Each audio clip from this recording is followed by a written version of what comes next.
সামনে যে গাছটা দেখতে পাচ্ছেন এটা হচ্ছে অপরিচিতা ফুল গাছ।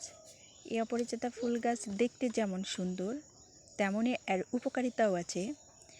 এই অপরিচিতা ফুল দিয়ে চা বানিয়ে খাওয়া যায়।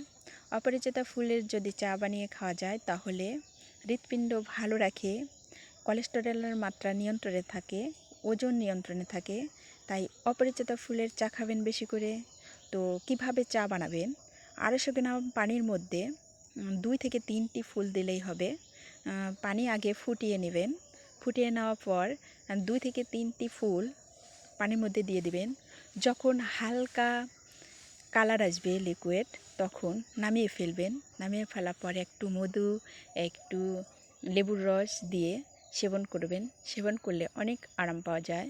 তো এই ফুলের চা খাবেন আপনারা, খেয়ে দেখবেন অনেক সুন্দর উপকার পাওয়া যায়।